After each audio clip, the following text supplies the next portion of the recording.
We're going to live together. You take the kids and get out. After giving birth, I was living at my parents' house. I went back to our house to pick up something I'd forgotten. When I opened the door to the bedroom with the closet, I found Ethan and a young woman snuggled up together. Ethan, what are you doing? It's obvious, isn't it? So, you were cheating after all. It's not cheating. I'm living here with Bella now.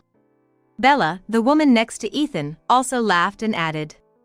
Seeing them like this, I no longer had any desire to repair our relationship. Ethan's a high earner, unlike you. We're going to live a luxurious life on his earnings. Got it, though he only makes $1,000 a month. I was starting to forget the anger I felt towards Ethan for cheating during my pregnancy. I was too busy with childcare to dwell on it. But I'm not the kind of person to stay silent after being treated like this. The irony is that Ethan doesn't realize he was able to live because of me, and Bella believes Ethan is a high earner. This situation is full of things to point out. If they're that foolish, it makes things easier for me. I decided to thoroughly corner them, who are blind to reality. I am Madeline, 29 years old. I graduated from a fashion school and work in design. Ethan, 5 years younger than me, was still a student when we met. His part-time job was at a bar near my company, and we got acquainted because we often went there for company drinks. To me, Ethan was just another staff member. But he pursued me aggressively, leading to our relationship. At first, I was puzzled, wondering, why me? I'm 5 years older. But I was swayed by Ethan's words, age doesn't matter. You're attractive, Madeline, and decided to date him. Our relationship felt fresh. Ethan loves to have fun in large groups, probably influenced by his bar job. Ethan often threw parties and took me to various places. All of Ethan's friends were cheerful and sociable young people. I was worried about feeling out of place, but everyone welcomed me warmly. After dating for 2 years, Ethan became a working professional, and I turned 28, starting to think about marriage. However, since Ethan was still young, I shouldn't pressure him. I often hear that when women rush into marriage, it can cause the couple to break up. I was fretting over this when Ethan surprised me with a proposal. Of course, I was happy about the proposal, but I also had my doubts. It was my sister, Laura, who gave me the push I needed. Laura has always been smart and excels at her job. She's been a reliable person I could turn to for advice. You don't get chances like this often in life. Ethan is a bright and good guy. You should just go for it and get married. I couldn't imagine marrying anyone but Ethan. If I were to have children, I wanted it to be with him. You're earning well, so there's no need to worry about finances. Just be happy. With my sister's words, I married Ethan. But soon after our marriage, something unexpected happened.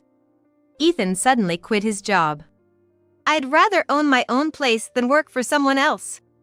I'll be working part-time at the bar I used to work at for a while, but I need your support. I was puzzled, but his resignation was already in process.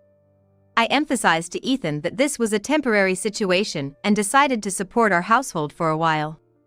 Ethan was happy and seemed to be studying hard about opening his own place. I found his determination endearing and really wanted him to succeed. This marked the beginning of Ethan's part-time life, and almost a year had passed. I wouldn't know because I worked full-time, but Ethan apparently wasn't taking many shifts, focusing instead on studying for his business. He was saving all the money he earned for his startup fund and didn't contribute to our household expenses. However, my body began to show signs of change. When I went to the doctor, I was shocked to learn I was pregnant. I was in no condition to support us anymore. Ethan, I'm pregnant. The part-time life has to end. Can you start supporting our family now? I thought he would be happy about the pregnancy, but his reaction was completely different. Ethan threw the glass he was holding at me. It shattered with a loud noise, and the drink inside splashed everywhere. What the heck? You said you'd support me, was that a lie? It wasn't a lie, but things have changed now. Shouldn't we support each other in tough times as a couple? Don't mess with me. You just want to relax and not work because you're pregnant, don't you? Ethan labeled me as a lazy woman and wouldn't listen. He seemed completely ignorant about maternity or paternity leave. He looked off into the distance, imagining his future prospects. I'm going to have my own place someday. I can't be bothered with such trivial matters. After spitting out those words, Ethan left the house and went somewhere. He didn't return until after 5 a.m. He reeked of alcohol, and his clothes were dirty in places. It looked like he had gone out drinking and partying again. You came back drunk? Can't you take our child's situation more seriously? He didn't reply, and for the next 3 days, Ethan didn't speak to me at all. His behavior was like that of a sulking child, and I was exasperated. Ethan wouldn't eat at home and often left at night. I handled all the household chores, and one night after he went out, I noticed a woman's perfume scent on his clothes while doing laundry. It was always the same scent. I couldn't believe it but suspected infidelity. However, with my growing belly, I couldn't move freely. When I consulted my sister, she offered to look into it, and I gratefully accepted her help. Hello, Madeline, is now a good time to talk? Ethan's out, so it's fine. My sister seemed surprised. He's out at this hour. Well, given the results of the investigation, it's not surprising. What about Ethan? It seemed she had tracked Ethan's activities on a particular day. Fortunately, he had been in busy areas, making it easy to follow him. According to her, Ethan had gone out at night, drinking and partying. Then, he separated from his friends and met a young woman, eventually entering a hotel with her. The place where Ethan was fooling around was near the bar where he worked part-time, a familiar area to me. I was infuriated that he was doing whatever he pleased. It was the worst-case scenario I had feared. I was stunned and speechless for a while. However, the photos my sister sent were undeniable proof of Ethan's infidelity. The next morning, when Ethan returned home looking disheveled, I confronted him about it. He still had the same perfume scent on him. Ethan, you're cheating, aren't you? Cheating? I'm not cheating. Ethan's eyes were evasive, his body fidgety. Stop lying. I'm not accusing you without evidence. Don't mess with me. If you keep talking nonsense, I'll hit you. Ethan grabbed his bag and left the house in his tired state. He might be going to his lover's place. When I went into labor a few days later, Ethan still hadn't returned home. I had no choice but to get ready alone and took a taxi to the hospital with my hospital bag. From then on, I had no time to think about Ethan. The baby was born safely, and I found myself lying in the hospital bed. I was grateful that my parents, who lived nearby, took turns staying with me. After giving birth, I was too busy with nursing and other things. During this hectic time, Ethan called. The baby's born? Both mother and child are healthy. That's not what I'm concerned about. You'll be staying at your parents' place for a while, right? How long? How long? Maybe 2 months. Why? I was puzzled, but Ethan said, "It's none of your business," and hung up abruptly. I stayed at my parents' house after giving birth. Ethan never came to see us. About a month after giving birth, as winter approached, I went back to our house to get a coat I had left in the closet. But when I opened the front door, I was struck by a strange sensation. The entire room smelled of that familiar perfume. It was unmistakably the same scent I had smelled on Ethan's clothes. The room was eerily quiet. I opened the bedroom door where the closet was. There, I found Ethan and a woman, closely entwined. The woman was young, almost looking like a student. Ethan, what are you doing? You can see what I'm doing. So you were cheating after all. It's not cheating. I'm living here with Bella now. The woman beside Ethan giggled and added her comments. That's right, we're living together now. You should take the child and leave. Seeing this, I no longer had any desire to mend our relationship. Ethan is a high earner, unlike you. We're going to live a luxurious life with his earnings. Understood, even though he barely earns anything. Bella seemed completely unaware of Ethan's actual income. However, she began to dreamily talk about their future life together, and it was clear we were not on the same page. Anyway, it seemed I was an unwanted presence for them. If that's what they wanted, so be it. I quickly grabbed my coat and was about to leave. Wait, take this with you. It's perfect timing. He handed me a divorce form. Filled out in every section except mine. I made a quick decision. I'll fill it out right here. I completed the divorce form on the spot and handed it back to Ethan. Here you go. Please send the rest of my belongings by courier later. Sure. Saves me the trouble. Bye. Don't come back. As I closed the bedroom door, I could hear their laughter from behind. I went back to my parents' house and told my sister about the divorce. When I mentioned Ethan being cozy with another woman in the bedroom, she seemed astounded. I actually found out something about Ethan's cheating. What is it? My sister recalled that during Ethan's drinking spree at the bar, he had mentioned a certain app. A matchmaking app that seemed a bit shady. I registered on it.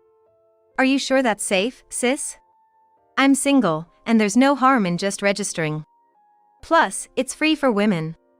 My sister did some research on the app and found out that Ethan was registered there. She showed me his profile on her smartphone. Ethan's profile picture was a design I had created for work. Curiously, he had listed his profession as a designer, seemingly using my career to appeal to women. He also greatly exaggerated his income. His profile is full of lies. Just listing things that would make women happy, probably looking for affairs. He was such a shallow man. I regretted not realizing this before our marriage. Just then, my phone buzzed. There was a message from Ethan. I've already submitted the divorce papers. We're strangers now. I also filed the marriage registration with Bella. You're useless to me now. Following the message, a selfie taken at the office, featuring Ethan and the woman, was sent. My sister frowned upon seeing it. What a terrible man. Madeline, you did the right thing by leaving him. Yeah, I think so. My heart ached thinking of my child, but following my sister's advice, I decided to quickly sort out my personal affairs. A month later, as I was preoccupied with childcare and had nearly forgotten about Ethan, a flood of calls came from him. Picking up, I heard his panicked voice. Hey! Weren't the rent and heating bills being deducted from your account? I've just been notified that this month's payment hasn't been deposited. You're supposed to be managing your own life now. I've changed the direct debit details for you. What have you done? All the payments are failing, and I'm getting collection notices one after the other. Indeed, Ethan's income wouldn't support the lifestyle we had before. But his financial troubles were no longer my concern. As we were now strangers, I responded calmly. However, Ethan still seemed to be counting on my earnings, even after our separation. He had no intention of giving up the nice condo we had rented with my income. Being stingy with money. You're trying to ruin me. I'm bringing Bella over to your place, so have the money ready. After the call, I asked my mother not to serve tea or anything when our guests arrived. Meanwhile, my phone kept ringing incessantly. It must be Ethan, how persistent. Checking my phone, I saw messages pouring in from mutual friends of Ethan and me. Madeline, what's this about cheating and running away with the house money? Don't be petty, just apologize to Ethan quickly. I trusted you, but to think you were that kind of person, that's just low. Apparently, Ethan had been spreading misinformation to our friends to suit his narrative. It was inexcusable, even in anger. I showed the messages to my sister, contemplating a response, when the doorbell rang. Ethan and Bella had arrived at my parents' house. Reluctantly, I led them to the living room, where Ethan sat down arrogantly, with Bella leaning against him. My sister and I braced ourselves for the discussion ahead. My sister and I faced Ethan and Bella, ready to have a serious discussion. So, how are you going to make this right? Quite bold of you, considering your measly earnings. Don't say that here. Bella's face changed color slightly. Ethan, what does she mean? I remained silent and showed the prepared pay slips of Ethan. I had been keeping these slips monthly for tax calculation purposes. Is this really your monthly income? This is less than a part-timer's. Ethan barely took any shifts. He claimed he was studying to start his own business, but all I saw was him playing around. He would go out drinking at night and sleep till noon. Ethan started making excuses. This was just a bad month. I'm going to own my place soon and you'll see. But with this, you can't even pay this month's rent. Weren't you a high-earning designer? My sister showed Bella Ethan's profile on the app. Is this what you're talking about? Yeah, we met on this app. All of this profile is a lie. What? What do you mean? Bella looked shocked. But the design sketches. Those are my work. I showed Bella my sketchbook. I recognize these. And these too. Designer Madeline, that's you. Yes. Ethan was pretending to be me to impress women. You've been deceived. That's despicable. Lying about your career. Don't make up things. You're just trying to manipulate Bella. Ethan was the one who had been manipulating her all along. It was astonishing how he continued with lies that were bound to be uncovered. Apparently, he had even pretended the condo was his. Bella believed him and moved in. Being married to Ethan is a blot in my life. Bella, you're married to him now. Good luck with this loser. Bella, her face turning red with anger, slapped Ethan repeatedly. Ethan tried to fend off her slaps while desperately continuing his defense. She's too naive, believes anything. Madeline, if you keep this up, I'll sue you for defamation. Naive? Really? I've done some investigating. Near the place you two met, there's a nightclub. I went there again recently. And guess what? I saw you, Bella, entering the club. What? You must be mistaken. When you filed your marriage registration, you sent a photo. You were wearing the same coat. I couldn't mistake such a flashy girl. But Ethan couldn't seem to give up. Bella's profile apparently stated she worked in an apparel store. The flashy style is because she works in apparel. Stop being jealous, you old woman. Old woman, huh? Well, the club Bella's been entering isn't exactly reputable. They trick customers into paying for expensive extras. My sister showed the information site of the club, which unmistakably had Bella's photo. That's a lie. Sure, Bella's often not home at night, but she said it's because work runs late. Why don't you think back on what you've been doing to Bella, Ethan? You've been lying as effortlessly as breathing, right? Now that I think of it, she does have a lot of luxury brands that you couldn't afford on your regular earnings. Suddenly, Bella shouted.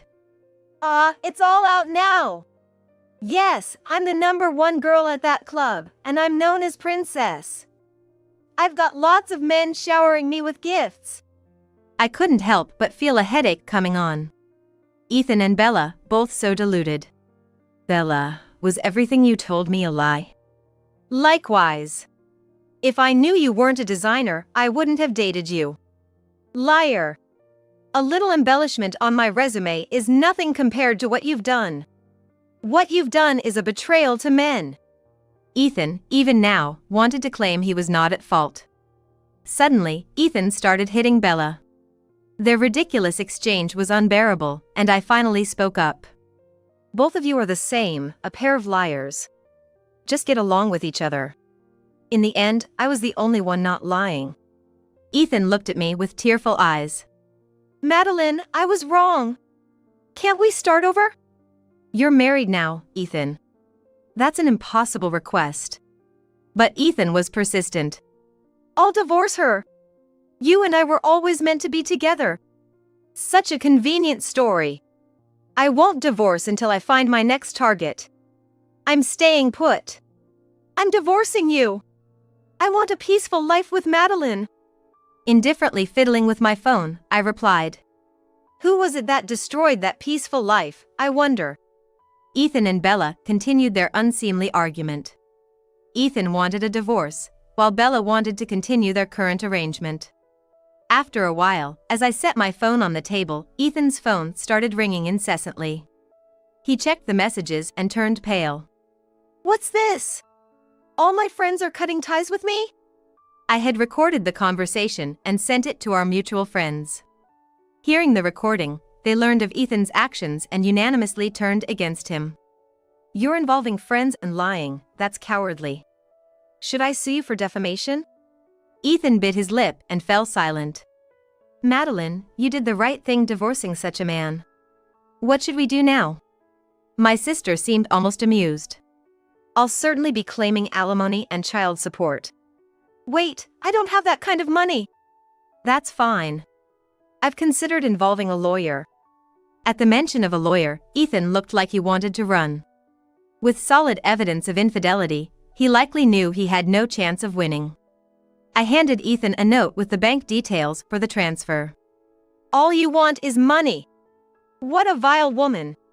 I want alimony too. Falling for such a man was a complete loss. How much more are you going to mess up my life? Ethan, grabbing his bag's handle, started swinging it around. A vase on the table fell over, leaving the living room in a mess. My sister quickly took out her phone and made a call. Hello, police? I'm being threatened by a man. I'll give you the address. Hearing police, Ethan and Bella turned pale, quickly gathering their things and heading towards the door. I won't forgive you for this. Don't think this is over. What a case of sour grapes. Everything was his own doing. Don't ever show your faces here again, you despicable couple. I closed the door before Ethan and Bella could turn their backs. Wasn't calling the police a bit much, sis? My sister showed me her black phone screen, sticking her tongue out. Was it all an act? To silence those fools, this was enough. We high-fived, sharing a moment of triumph. After they left, my phone wouldn't stop ringing. Friends were sending messages apologizing for their doubts. At least, the misunderstanding was cleared. They all decided to cut ties with Ethan. Ethan, having always been careless with money and frequently involved in petty borrowing and lending, had finally pushed his limits too far. His recent misconduct, coupled with his long-standing financial irresponsibility, seemed to be the last straw for many. Now, Ethan wouldn't be able to enjoy outings with friends anymore. As for me, my divorce was already finalized. I decided to proceed with claiming alimony, as it can be requested even after the divorce. Ethan was working hard at his part-time jobs. One day, I received a call from Ethan. Madeline, help me. Bella won't leave. She has nowhere else to go. No matter how much I beg, she just won't budge. So, you two didn't get a divorce. I want to divorce, but Bella seems to have no other place to go. She refuses to move no matter what. The irony was not lost on me. Ethan, who wouldn't work and left so quickly, was now facing the opposite situation. Weren't you two in love and got married? Try to make it work. I can't stand being with such a liar anymore. Bella is openly using dating apps right in front of me. She dresses up and goes out at night, and she doesn't contribute to the household financially. I couldn't help but suppress a laugh. Bella's actions were unexpected, but it seemed she was giving Ethan a hard time. Poor you. But I endured similar treatment from you, even through my pregnancy. Why don't you try a bit harder? Come on. Bella takes all the money I save. Please help me. Ethan's voice was whiny. I felt nothing but a visceral disgust for him. I firmly refused his plea for help and hung up. According to a mutual friend, Ethan was later fired from the bar. He couldn't resist flirting with a regular customer. The manager was furious, reminding Ethan of all the nurturing he had done, and threw him out without a word. With almost no employment history, Ethan struggled to find another job and eventually resorted to debt. Unable to borrow from reputable lenders, he fell into a cycle of borrowing from shady sources to pay off other debts. Meanwhile, Bella continued living in Ethan's house, going out to nightclubs and meeting men. Bella had nowhere to live originally and targeted Ethan, seemingly well off, leading to their marriage. She seems to rely on men for her lifestyle. She is now desperately looking for a man with better prospects. Despite Ethan's pleas, Bella refuses to leave, resulting in endless arguments. I mercilessly demanded from Ethan $60,000 in alimony for his infidelity, along with child support. So far, he has been making the payments on time. My sister's bluff and threats seem to have worked effectively. Ethan occasionally calls asking for help, but I ignore him completely. His troubles seem minor compared to the pain I endured. With the support of my parents and sister, I'm comfortably raising my child. My single sister adores the baby, who is growing up healthy and happy. The child was growing up healthily and happily. I cherish the ordinary moments of parenting, singing with my child, playing in the bath. These are precious and enjoyable times. Starting next month, I plan to place the child in daycare during the day and return to work on a reduced hours basis. I love my work and am excited to return. My company is very understanding and accommodating of my situation as a single mother. I look forward to cherishing the things I love while embarking on a new journey in life.